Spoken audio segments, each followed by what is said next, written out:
Vamos a sumergirnos hoy en un capítulo de la novela Nuclear de Jaime Alejandro Rodríguez. Es una exploración fascinante de cómo los fantasmas del pasado reciente de América Latina a veces no son espectros para nada, sino presencias muy reales que se esconden en los lugares que menos imaginamos. A ver, la pregunta parece de película, ¿no? Pero la respuesta nos va a llevar a una estación del subte de Buenos Aires allá por 1986. Es ahí donde el protagonista de esta historia, Francisco, encuentra algo que convierte un simple recuerdo de su infancia en una pieza clave, una clave para entender la resistencia y la represión de toda una era. Y es que esta historia no empieza con un acto político obvio, ni con un gran discurso. No. Empieza con algo mucho más sutil, casi invisible. El hallazgo de una historieta, un cómic que parecía inofensivo, pero que en realidad era un verdadero caballo de Troya cultural. Imaginen la escena. Francisco, en medio del bullicio, se topa con este tesoro de su niñez. Pura nostalgia. Pero entonces ve la portada y se queda helado. Julio Cortázar, el gigante de la literatura, el autor de Rayuela. ¿Qué diablos hacía su nombre en un cómic de fantomas? Simplemente no cuadraba. Y aquí es donde todo cobra sentido. Porque el cómic era, digamos, un agente doble. Por fuera era una historia de aventuras, entretenimiento puro y duro, algo que se distribuía fácil y que los censores probablemente ni se molestarían en leer. Pero por dentro llevaba una bomba, un mensaje político devastador, diseñado para volar por debajo del radar de los regímenes militares. La idea de Cortázar fue absolutamente genial. Tomó el informe completo de este tribunal, unas 20 páginas durísimas, y lo metió como un anexo en el cómic de fantomas. Así, de repente, las denuncias de tortura, de desapariciones, de represión, todo eso llegaba a un público masivo que de otra forma jamás se habría enterado de nada. Y ojo, que ese informe no hablaba de lugares lejanos, no. Detallaba abusos a lo largo de todo el continente, incluyendo Colombia, el país de Francisco. Y soltaba datos que eran un puñetazo en el estómago. Por ejemplo, Colombia vivió bajo estado de sitio, o sea, con las libertades civiles suspendidas durante el 82% del tiempo entre 1970 y 1991. ¡Una locura! Ahora vamos a ver cómo esos números, esas cifras tan frías, se convierten en algo personal, en una cicatriz. El capítulo nos mete de lleno en la cruda realidad de lo que algunos llamaban la democracia disfrazada de Colombia. Para Francisco, ese informe no es solo teoría. Él mismo sintió en carne propia el poder del Estado cuando lo detuvieron sin ningún motivo.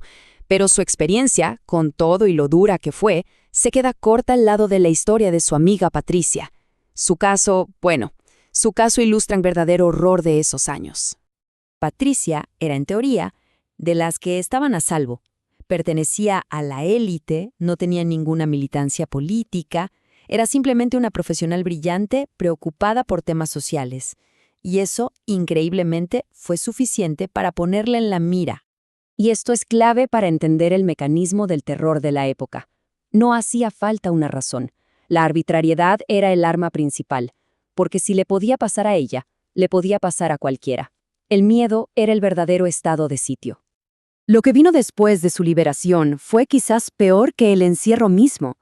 El trauma psicológico fue tan brutal, tan profundo, que le destrozó la percepción de la realidad. La llevó a una situación que desafía toda lógica y que se convierte en una alegoría terrible. Y este es el punto central. La tragedia personal de Patricia se transforma en una metáfora de algo mucho más grande, de una condición nacional.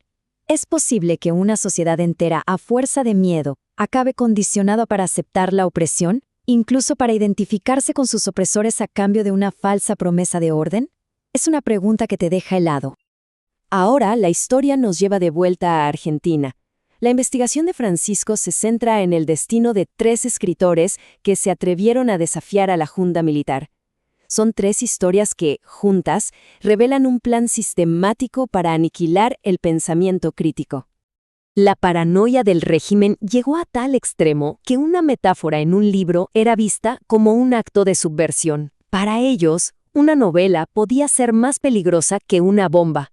Y por el simbolismo de su obra, a Haroldo Conti, Lo secuestraron, y nunca más se supo de él. Walsh no usó la ficción, fue directo al grano. Usó el periodismo como un arma, publicando nombres, fechas, crímenes, todo. Un día después de hacer pública esa carta, lo emboscaron y lo asesinaron en plena calle. Y luego está la historia de Moyano, que es la prueba de lo ciego e indiscriminado que era el terror. Él no era un opositor, nada, simplemente tuvo la mala suerte de que lo confundieran con otra persona. Y ese simple error le costó su país, su vida, su alma. Y así llegamos al clímax del capítulo, un viaje a Montevideo. Lo que empieza como una escapada de fin de semana, se va a convertir en un descenso a un lugar donde el pasado no está muerto, ni siquiera es pasado.